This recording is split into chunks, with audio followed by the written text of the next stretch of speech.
Hello, everyone. Welcome back to our Visual Media Symposium.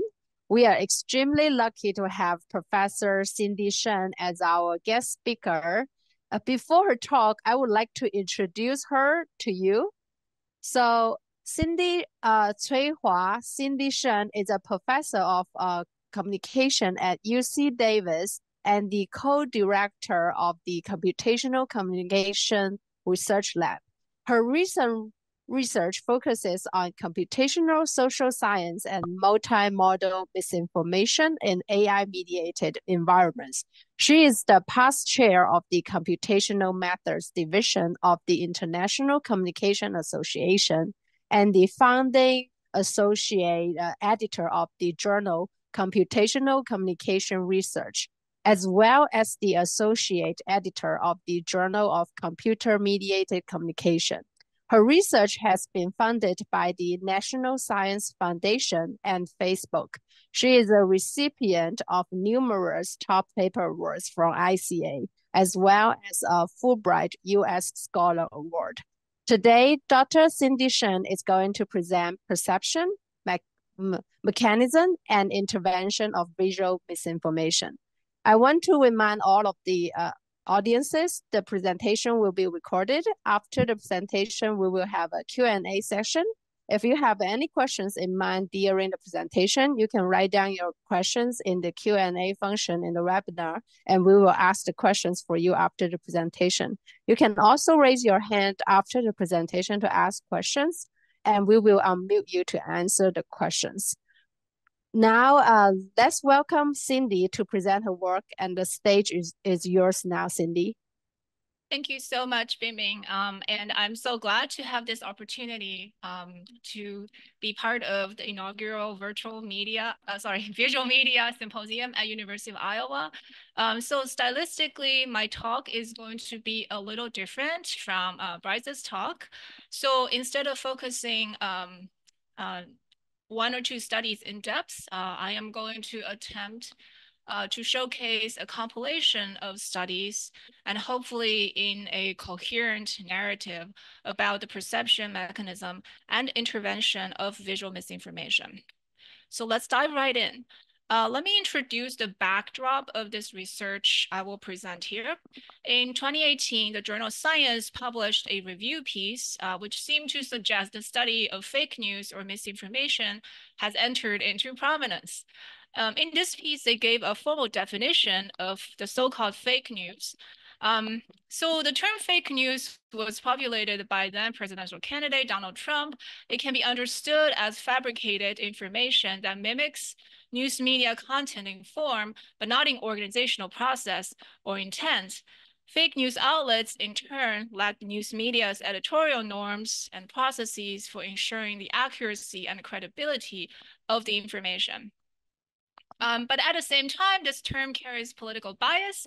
Trump himself repeatedly used fake news to describe anything that does not support his agenda, right? So in this infamous tweet, he slammed reputable news outlets such as New York Times as fake news, obviously in an attempt to use fake news as a political weapon.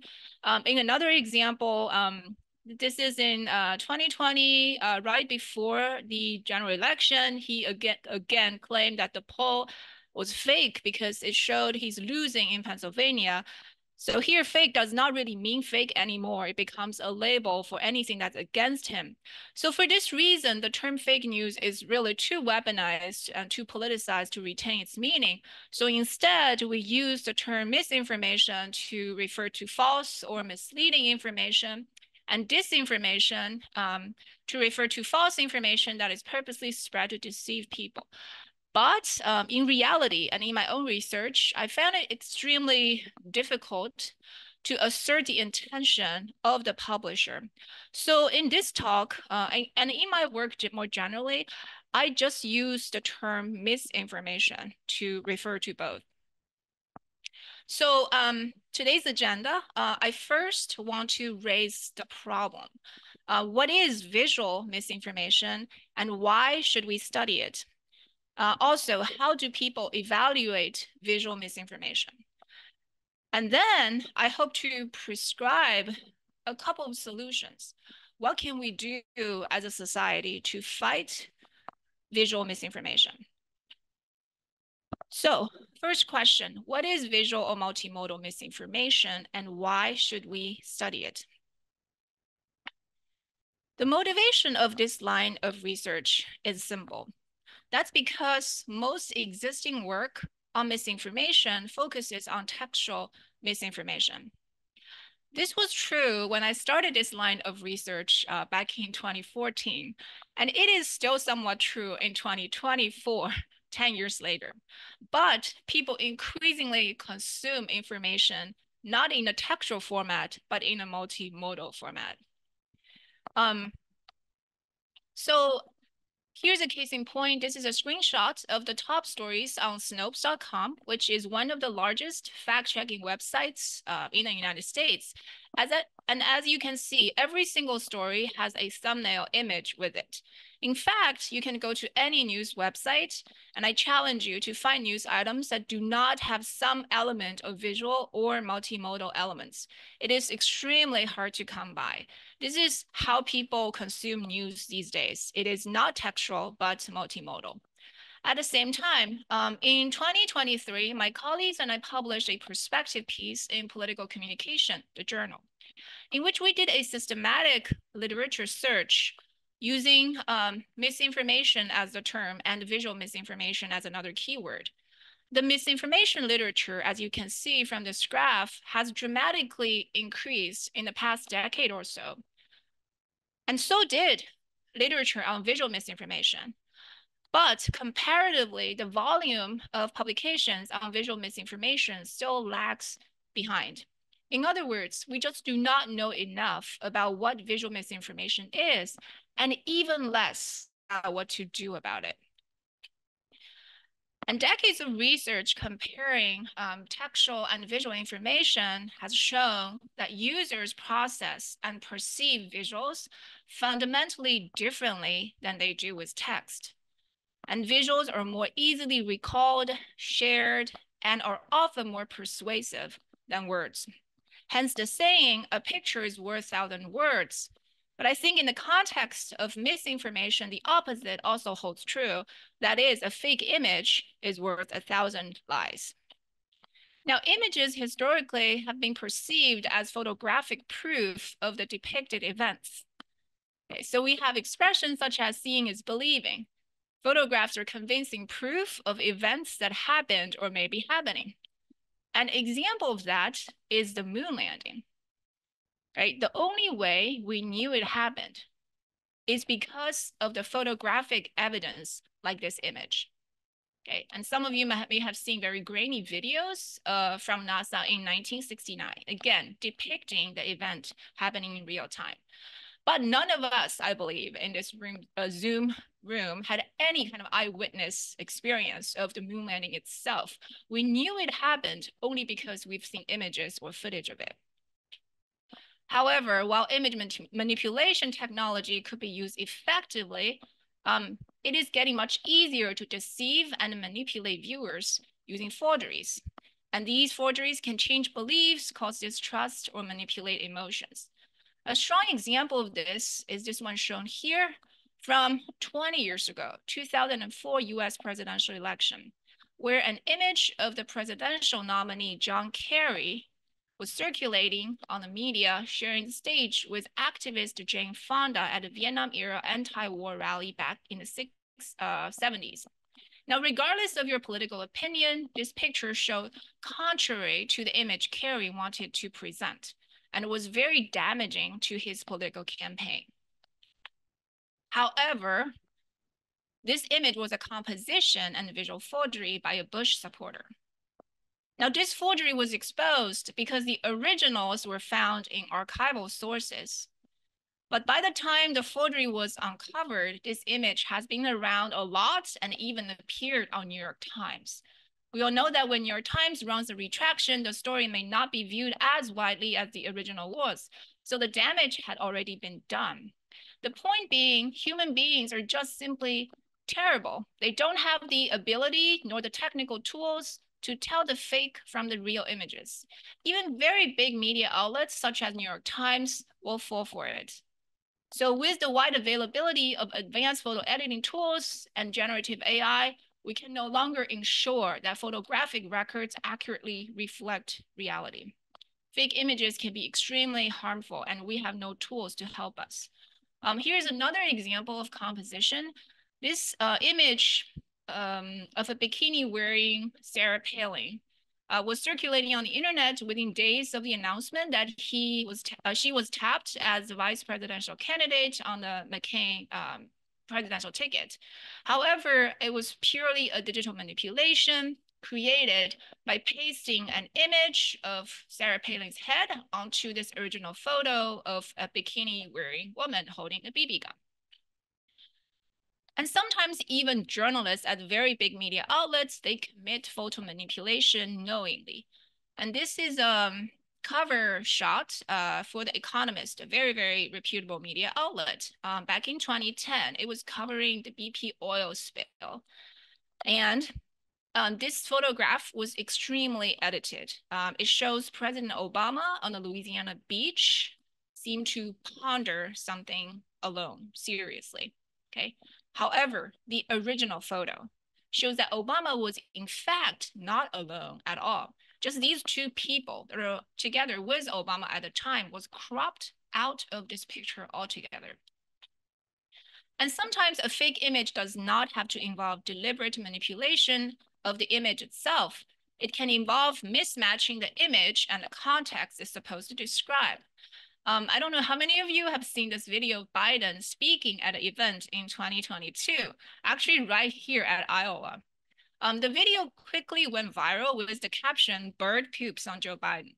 But do you know that this caption is actually wrong?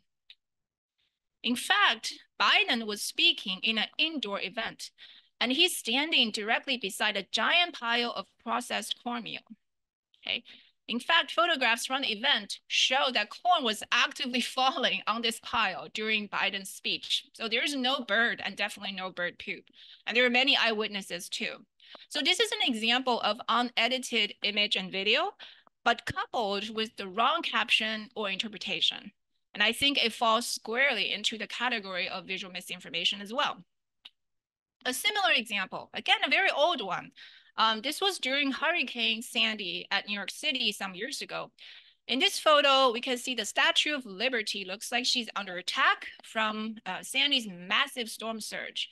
But in reality, this is a screen capture from the movie The Day After Tomorrow.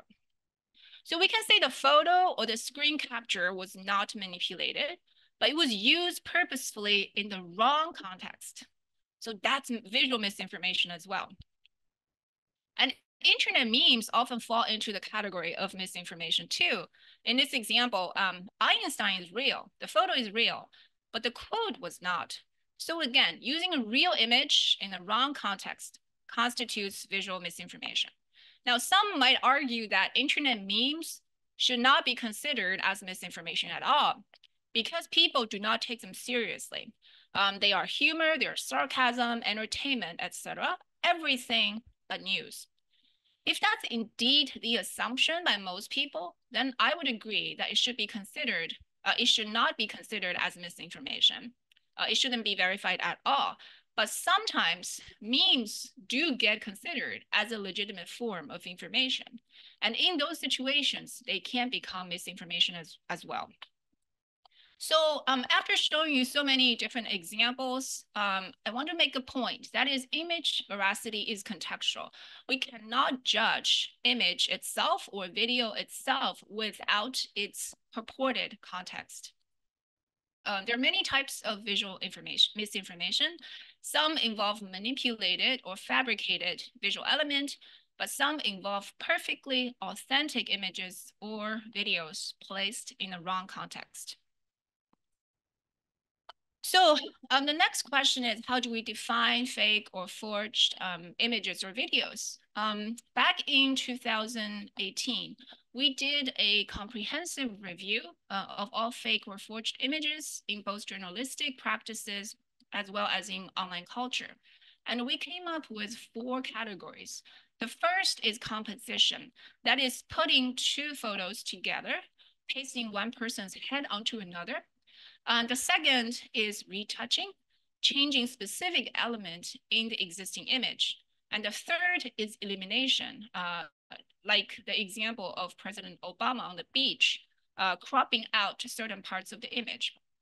And the last category is misattribution. That is to put an image or video unedited, but in the wrong context. But as you can probably tell, things in this space changed so fast. Our 2018 categories soon had to be updated. So fast forward to 2023. About a year ago, in March 2023, we started seeing stuff like this circulating on the internet. Okay. In this particular example, this one depicts Trump arrested by FBI at Mar-a-Lago. Except this never happened then. Although I would say some variation of it actually happened later last year. So this is generated by artificial intelligence, right? So we have to update our categories to include synthetic visual media as well. So to update our original 4 categories, we have to add deepfake or AI-generated visual disinformation into our existing typology. Okay, so once we defined fake or forged or synthetic images, the next question is whether we as human beings are able to detect it. Now let's go back to this first image I showed you of moon landing. How do we know for sure that it is real or not? Unfortunately, the technology that allows for creating manipulated images has far outpaced technological methods for detecting such manipulations. There are currently some analysis methods that could detect forgeries from looking into their metadata using encryption, or in this method here, developed by my collaborators in computer science by analyzing shadows and perspectives. So in a nutshell, in the physical world, shadows are determined by the source of light, the shape of the object, and the surface on which they are cast. So this is governed by law in physics. So if for some reason we found the source of light, the shadow, and the object itself do not align with the law of physics, we have some proof that this photo might be manipulated. Now, without going into too much technical detail, this analysis here shows that moon landing did actually happen. But these methods are really complex and they're not accessible to an average internet user.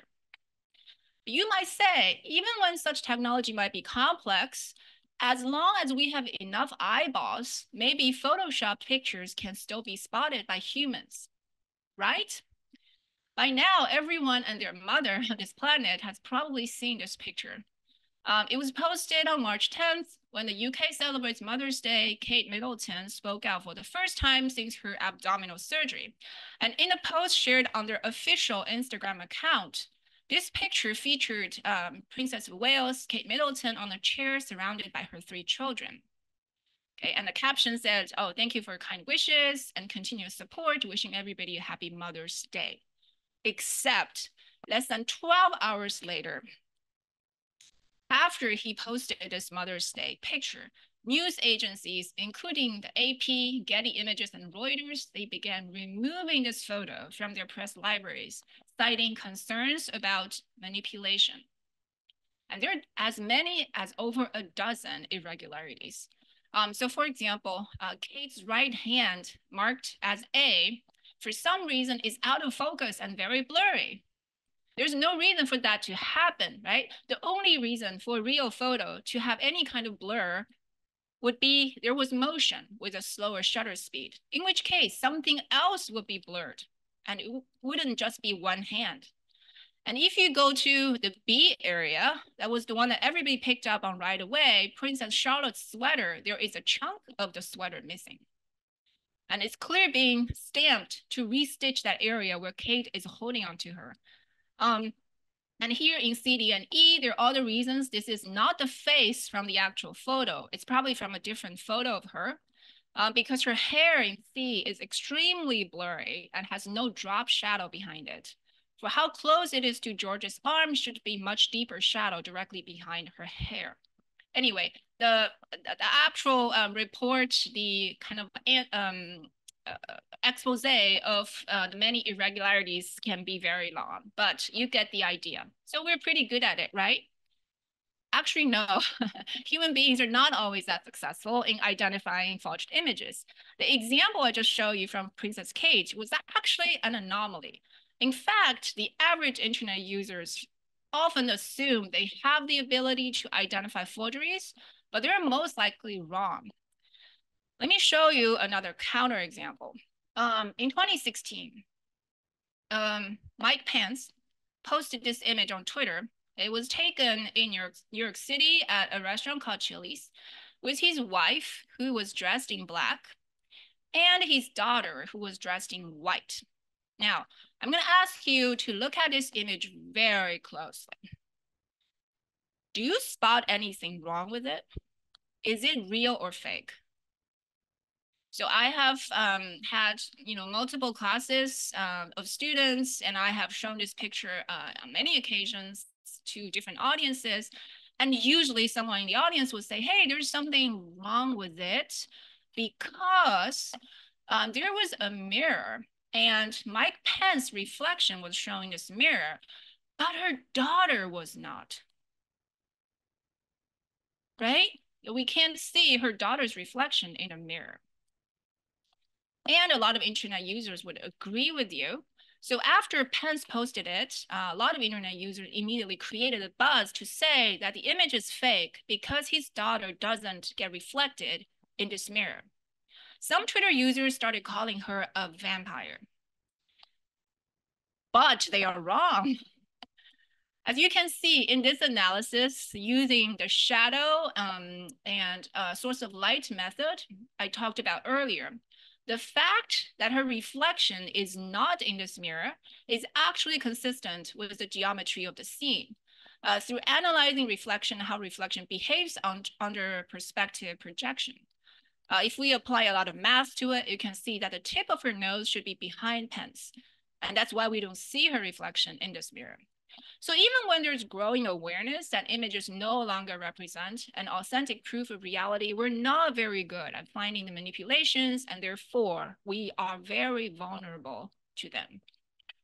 Okay, so can human beings detect faked, forged synthetic images?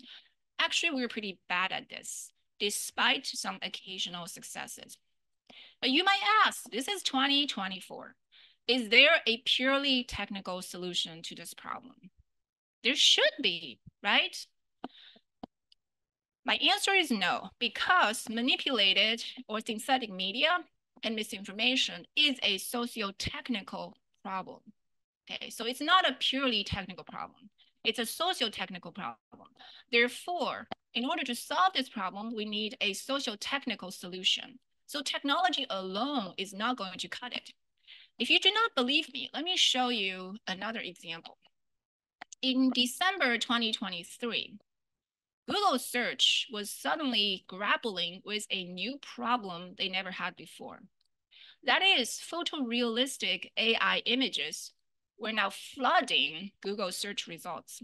And not just flooding, they're topping Google search results. For example, for some period in September 2023, if you search the phrase tank man in Google, the leading image result is this one I'm showing here. It's a selfie, and it's a selfie generated by AI.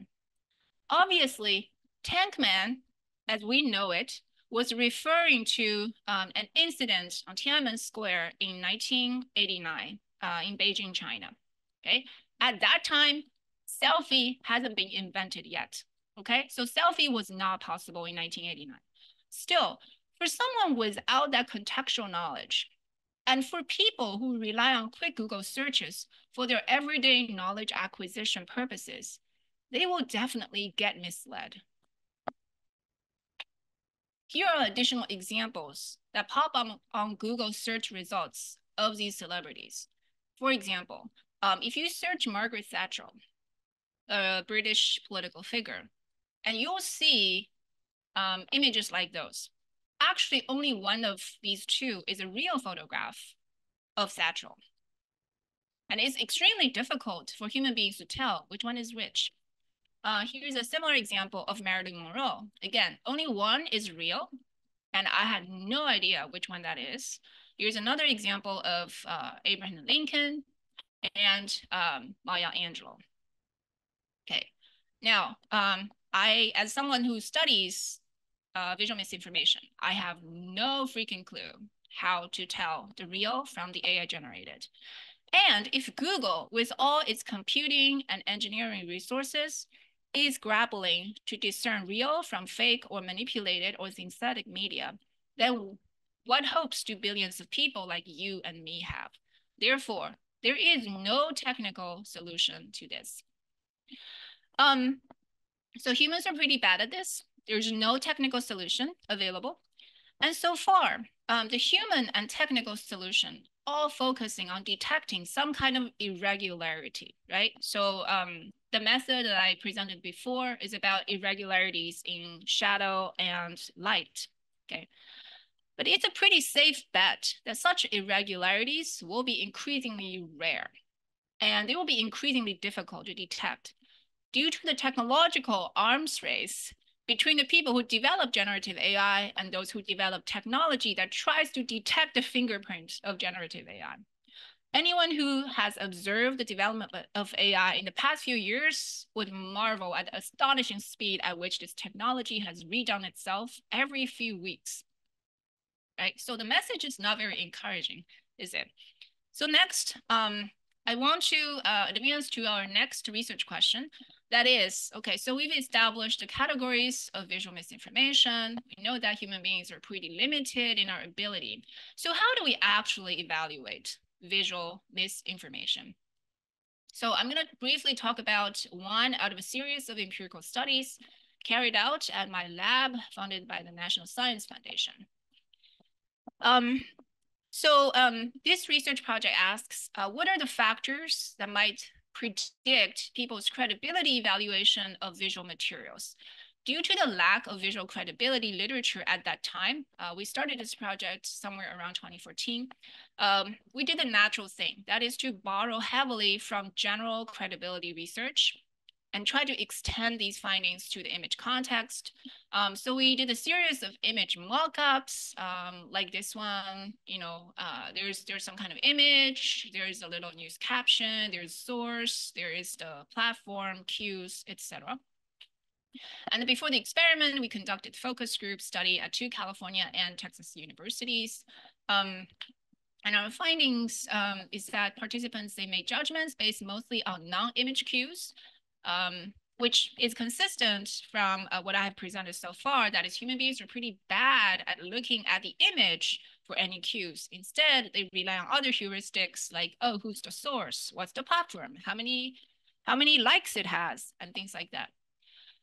So the findings of this focus group informed a series of experiments in which we tested almost everything. Okay, so we tested source trustworthiness. So we manipulated the purported source of the image and caption. So New York Times was considered high trustworthy, and BuzzFeed or generic individual was our manipulation for a kind of not so trustworthy source. We varied the source and media type. We looked at news websites, social media, Facebook, etc. We also looked at intermediaries. That is, did you encounter this story via New York Times itself, or did you encounter this story because someone else, like your uncle, or a celebrity like Elon Musk, retweeted it so that you get exposed to it? We also tested the virality cues or bandwagon cues, such as how many people liked it, how many people commented, etc. And we included a couple of covariates, such as people's digital media literacy, their internet skills, their experience with Photoshop, and their social media use. Finally, confirmation bias is also a well-established finding in the context of credibility judgment, in that people are more likely to perceive something as credible if it confirms their existing beliefs and opinions. Okay, so I'm gonna spare you the details of experimental design. Suffice it to say, it's a huge experiment. The largest I've ever run was more than 3,000 participants and 28 conditions. We pretty much tested every combination we can think of.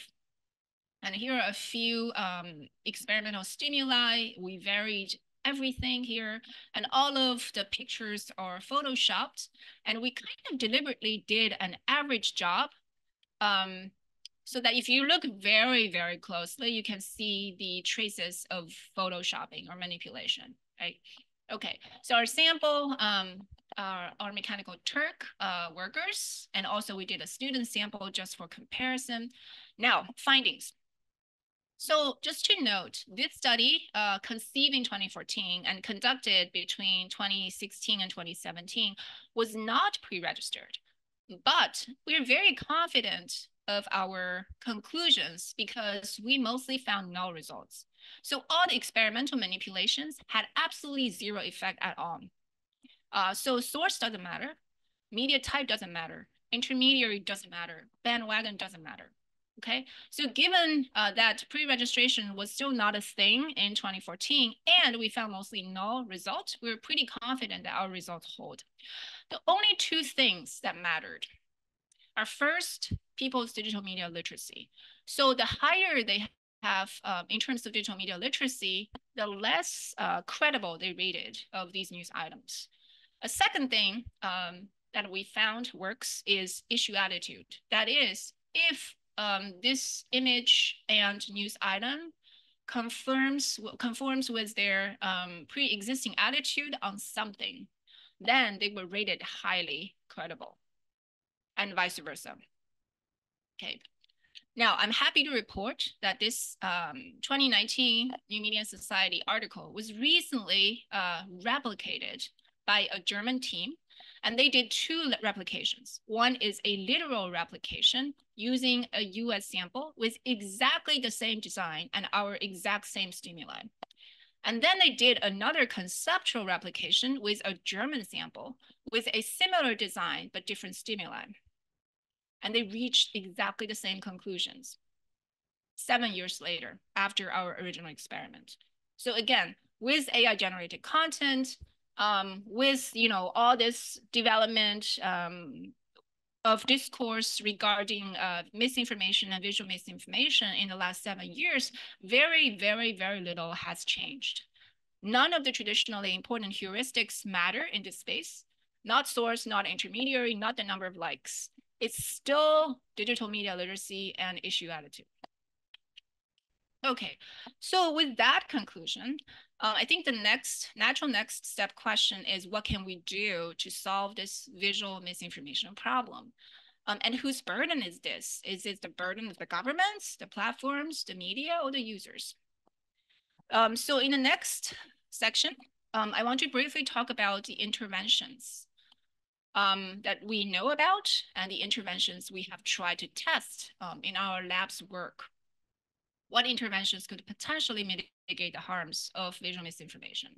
And I want to present you this nice looking overview.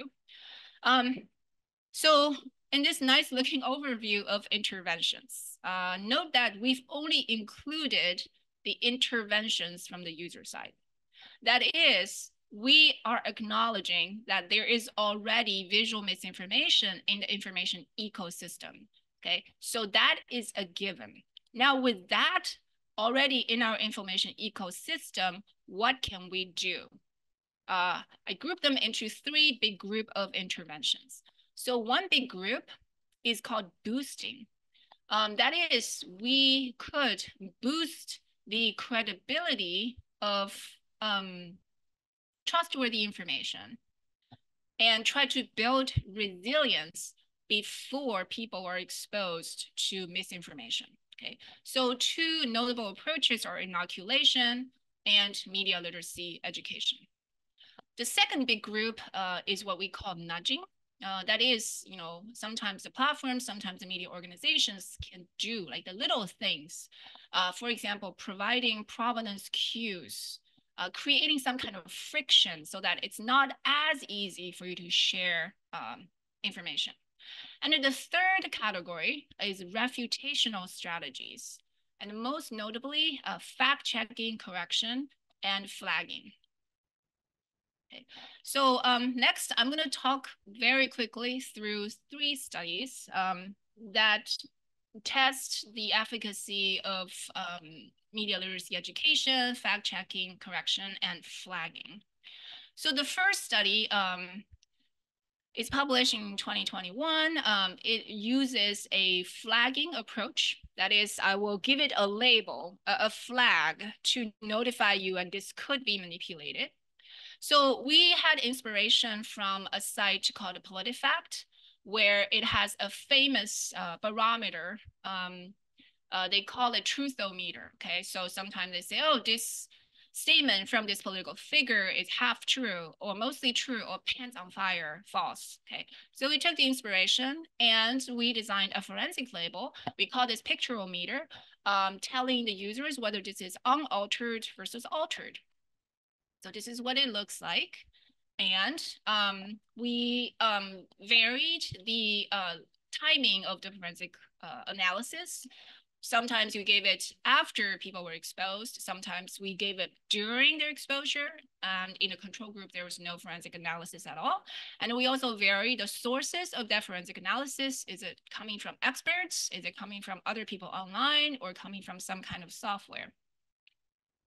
And again, same covariates, same very, very similar experimental design.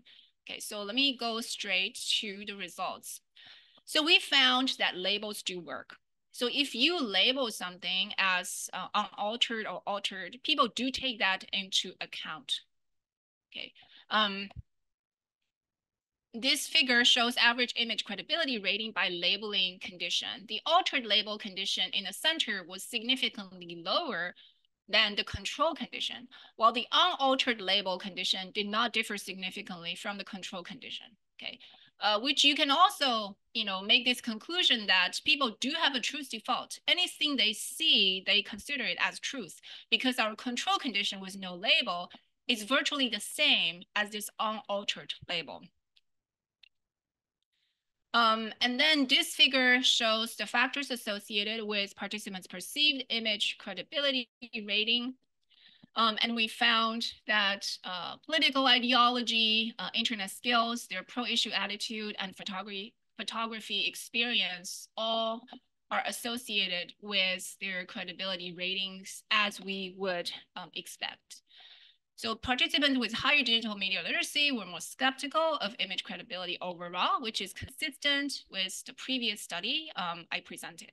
And images that align with their pre-existing issue attitude were more likely to be perceived as credible. Again, very much consistent with prior research.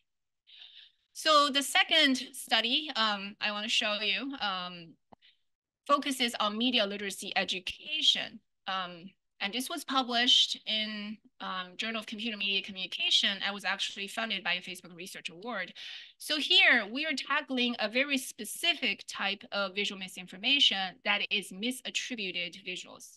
Okay, so here, this is actually miscaptioned. The photograph itself was unedited, but then it was placed into a wrong context. And the antidote to this type of misinformation is very simple. Just ask the participants to reverse image search. Okay, so reverse search that image, and then by looking at the search results, they will be able to, have a much better idea of, whether that context is the correct context. So our intervention was very simple. We designed this infographic to teach this critical media literacy point. And then in some experimental conditions, we ask them to perform this intervention before proceeding to the experiment. In other conditions, they were shown this infographic alone. And then we found our experimental stimuli from the website Snopes, where it has an interesting section called photography, which is dedicated to any image that was placed in a wrong context. So from there, we created our own stimuli. One image here is the Black Lives Matter bus. And in one condition, it says buses purchased by Black Lives Matter supporters, they're going somewhere. And the other is the actual context, where this is bus, getting Toronto Raptors going to somewhere else. So this study was pre-registered. We recruited over 900 people from Prolific, and the main result, active intervention significantly increased people's intention of using reverse image search compared to the passive intervention and the control conditions, but neither active or passive intervention had an effect on credibility judgment or misinformation discernment. So there was some effect, but it was pretty small and pretty insignificant in the grand scheme of things. And a follow-up study, which we just finished data collection, here we wanted to not just do an experiment, but to improve internal validity, we actually built a Facebook clone. We call this UC Davis social media site. This site is fully functional. You can click it, you can like it, you can comment, you can do a lot of things on this site that looks like Facebook and with very, very similar functionalities. Here, we wanted to motivate people to do reverse image search by giving them money or online badges, okay, in order to make the experimental condition as real as possible. Okay, so in one condition, we gave them a badge. We call this symbolic incentive. In another condition, we simply give people $1 if they perform reverse image search. We call this monetary incentive group. Okay, and our preliminary results shows that monetary rewards works better than symbolic rewards or no rewards at all. And task contingent reward works better in the short term, but performance contingent reward work better in the long term. And we are currently writing up the manuscript to be submitted to a journal science journal. Okay, so we looked at media literacy education, we looked at flagging, and the sort of most frequently done intervention or tested intervention in this space is fact-checking corrections. And I don't think I have time now to go through the details of a variety of fact-checking studies done in our lab. And I'm more than happy to talk to you about the details of these studies if we have time during Q&A. But in the remaining 5 minutes that I have, I do want to highlight a few ongoing studies in this space. The first ongoing study is to look at visual features of digital images and videos and see if they have any predictive power on people's credibility assessment of these visual materials. And this is a collaboration with Dr. Yingdan Liu and Ilan Pen, and it was funded by the National Science Foundation. And here we wanted to ask what visual features such as color or brightness or entropy would influence people's credibility judgment, and how do these visual features interact with non-visual features such as text and source. And we are here also attempting to uncover the theoretical mechanisms. So just to give you a glimpse, this is what we meant by visual features. So here in these 4 mock-ups of Dr. Fauci, we actually varied the brightness of these photographs. We also varied the head orientation of Dr. Fauci. And we think these visual features might contribute to people's credibility judgments.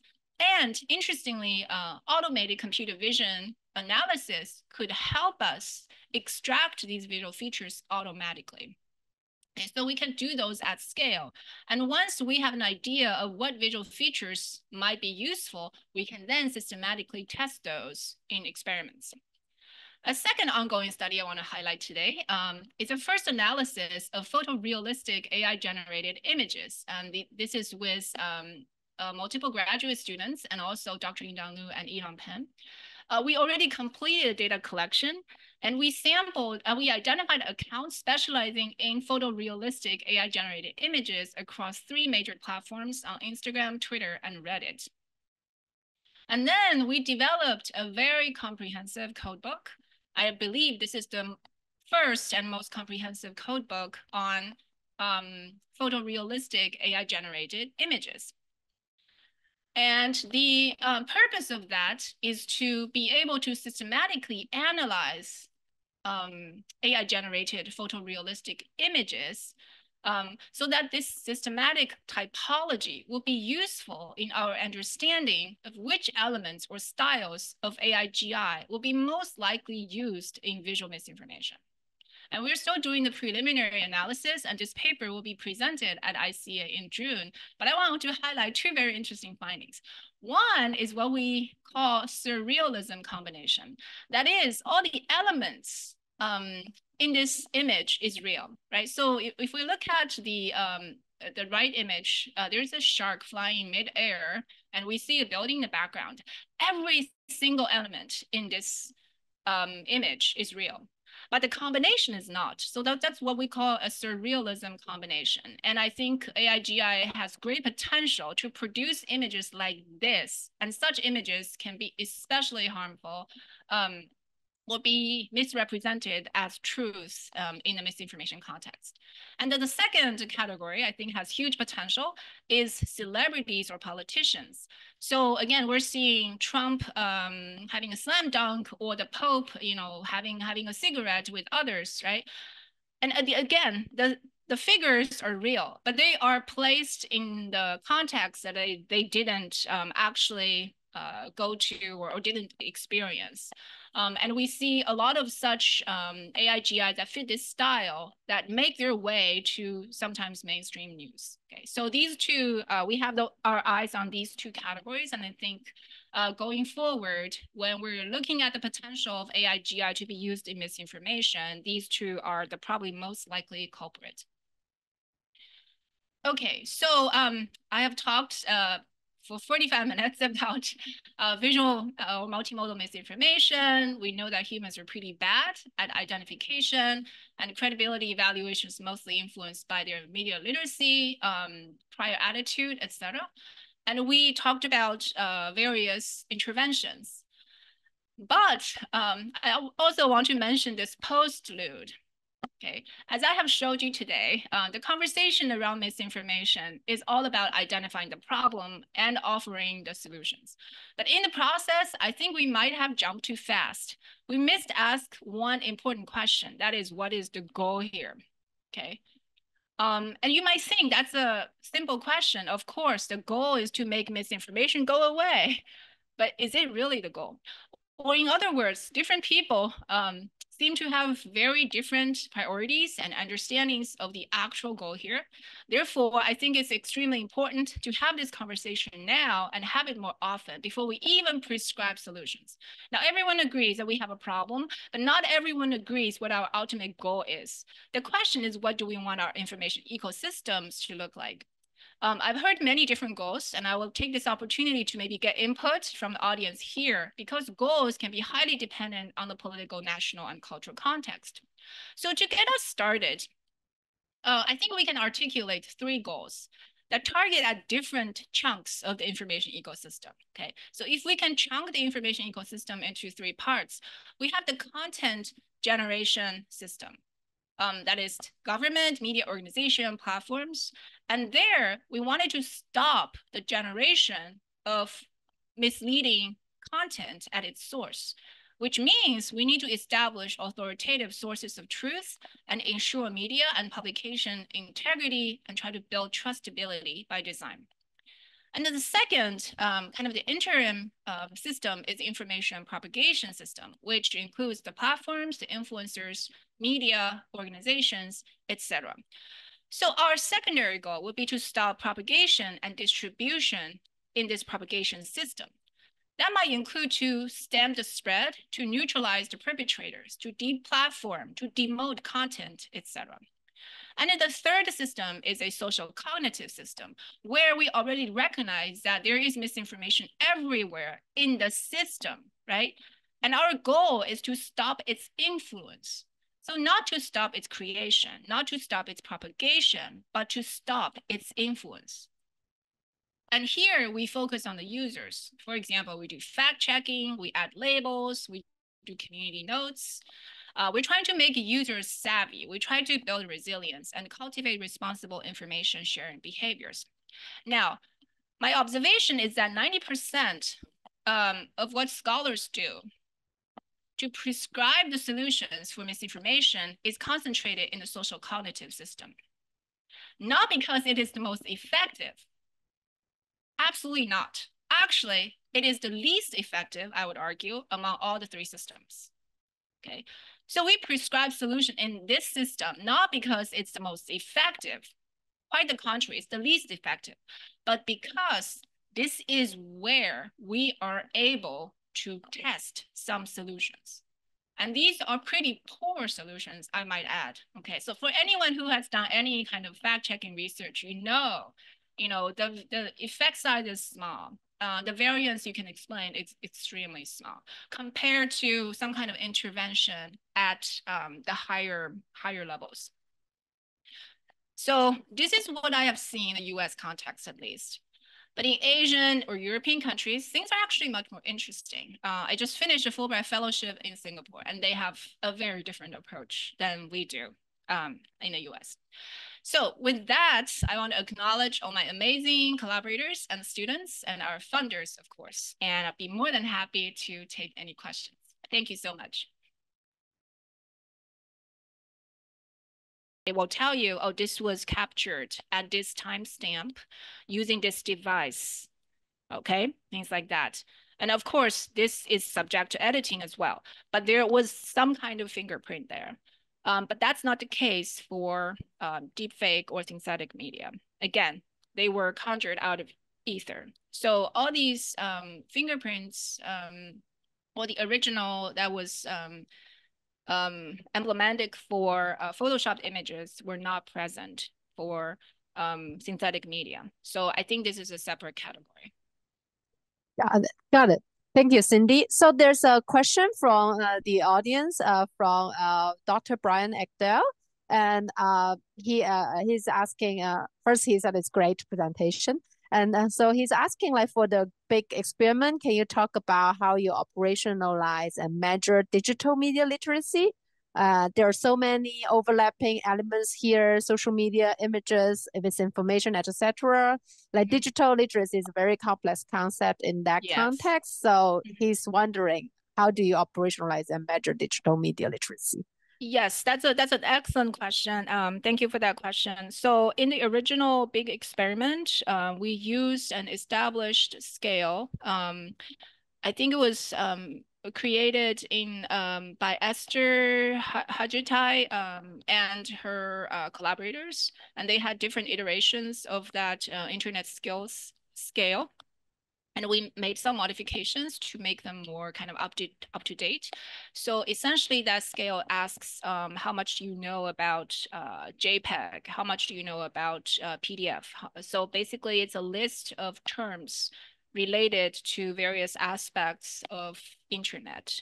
But that scale was validated again and again in different contexts. But I think the only drawback is that it's a bit old. It was developed and validated around 2012, so we made some modifications.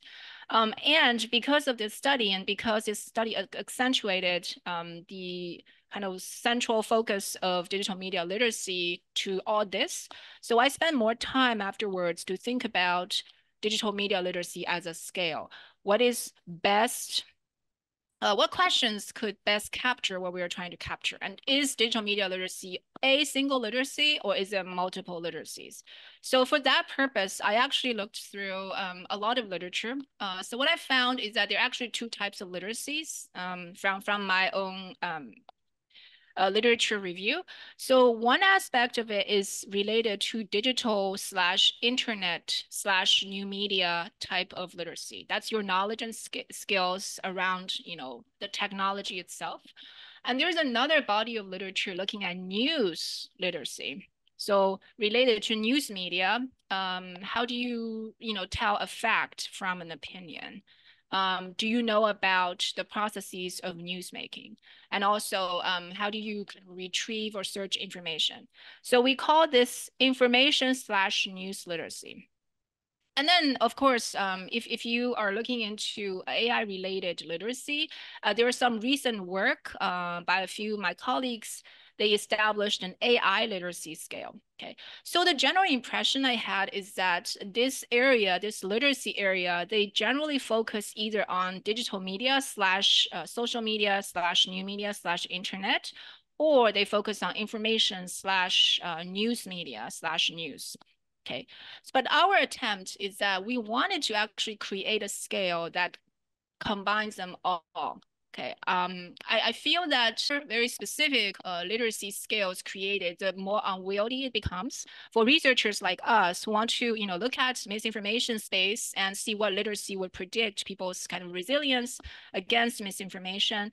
It's unwieldy to include a 50-item battery of 3 or 4 different scales. So another ongoing project I have with colleagues from multiple countries is we are trying to create and validate a single scale on digital slash news slash whatever literacy.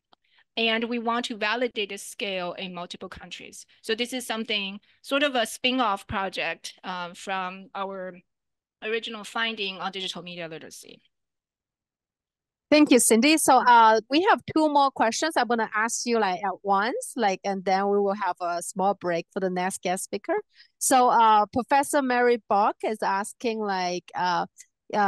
can you speak a little bit like how the trust institution play around in whether they trust the moon landing photo?